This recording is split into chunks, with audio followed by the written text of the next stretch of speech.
Quando a gente pensa em planejamento, pensamos em funil. Eu preciso pensar em começo de funil, meio de funil e final de funil. Porque cada etapa, né, o funil são as etapas que o cliente vai ter de contato com você até uma decisão de compra, e cada etapa do funil vai ter um mecanismo de publicidade digital diferente. Então, por exemplo, começo de funil, eu posso trabalhar produção de conteúdo. Meio de funil, eu posso trabalhar rede social. Final de funil, eu posso trabalhar com Google Ads. Então, eu preciso entender dentro do meu funil como que as pessoas estão reagindo e como que eu vou falar com essas pessoas. Tem processos que demoram. Por exemplo, o funil de uma compra de um apartamento pode durar 1 ano, 2 anos. Um funil para compra de um tênis pode durar 3 dias. Então, o tempo de funil está relacionado com cada tipo de negócio. Precisa entender esse tempo para poder fazer o seu trabalho.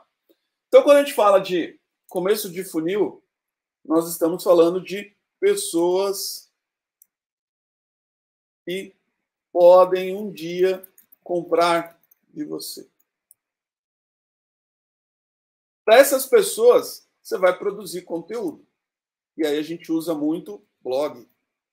Né? Vou pensar em SEO, produção de conteúdo. Eu tenho lá um site, eu começo a identificar o que as pessoas estão pesquisando. E existe uma ferramenta bem legal nesse sentido chamada Answer the Public. Eu vou entrar aqui no site para vocês verem. Eu vou deixar o link aqui. Answer the Public. Aí eu quero saber o que as pessoas estão pesquisando em relação a inglês. Brasil.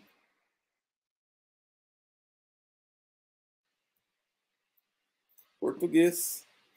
O que as pessoas estão pesquisando nesse idioma? Para corretora de plano de saúde, você acha mais viável o Google Ads ou Facebook Ads? Pergunta do Paulo. Cara, é relativo. Eu faria os dois. Eu faria tanto o Facebook quanto o Google Ads. Faria os dois. O bom do Facebook e Instagram é que você não precisa ter o site, né? Então, olha só. Aqui, ó, eu consigo saber o que as pessoas estão pesquisando. Então, por exemplo, sobre onde as pessoas estão pesquisando no Google. Inglês, onde estudar, onde aprender inglês, onde estudar inglês na Europa, em relação a qual o inglês mais falado no mundo, qual o inglês é mais fácil de aprender. Aí você pensa, putz, as pessoas estão pesquisando sobre isso. Então eu vou escrever um conteúdo sobre o inglês mais fácil de aprender, falando que, por exemplo, a metodologia que eu trabalho é uma metodologia fácil de aprender comprovadamente falando, por exemplo. Então, eu já tenho, por exemplo, aqui uma ideia de produzir conteúdo. Porque essas pessoas que estão pesquisando por qual é o inglês mais fácil de aprender, elas ainda estão ali no momento de pesquisa. Na verdade, eu falaria até que elas estão em meio de funil. Elas entendem que precisam aprender inglês, mas ainda não estão preparadas para comprar. Elas estão pesquisando ali, por exemplo, pelo melhor método, melhor metodologia. E aí, se você descer mais, você tem um monte de ideias. Um monte de ideias relacionadas à palavra inglês. Inglês ou espanhol no Enem? Inglês ou espanhol? Qual é mais fácil? Aí você tem mais 208 palavras relacionadas. Então, essa é uma ferramenta essencial para você trabalhar a captação, para você atrair as pessoas em começo de funil, né? Iniciar a partir dali uma conversa para que as pessoas te conheçam, para que as pessoas conheçam a sua metodologia e assim por diante. Então, essa é a ideia da gente trabalhar em começo de funil. E o Answer the Public é uma ferramenta muito boa nesse sentido. Então, o que você vai fazer? Conteúdo. Conteúdo. Vai escrever, vai entender o que as pessoas em topo de funil estão pesquisando para poder escrever. Uma estratégia legal, e eu falei disso na segunda-feira, é trabalhar o inbound marketing. que é captação e relacionamento. Então, em começo de funil, eu posso falar sobre inbound, posso trabalhar o inbound marketing. Ou seja, a pessoa pesquisou lá sobre o inglês mais fácil de aprender.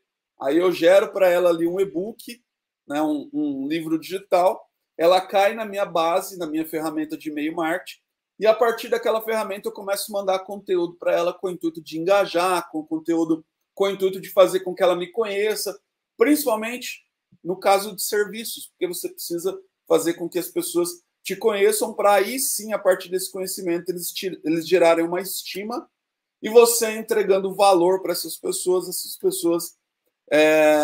vão fazer uso muitas vezes da reciprocidade. Lembra da questão de quando alguém te dá um presente, você fica com vergonha se você não retribuir com outro presente. Essa é a questão da reciprocidade. Então, no trabalho de inbound marketing, você gera valor, você entrega conteúdo de valor e a pessoa vai ficar te devendo uma, ok? E nessa de te devendo uma, lá na frente ela pode comprar algo que você tem para oferecer. E lá na frente, no momento que ela estiver no final de funil. Aqui em meio de funil, eu posso trabalhar bastante redes sociais.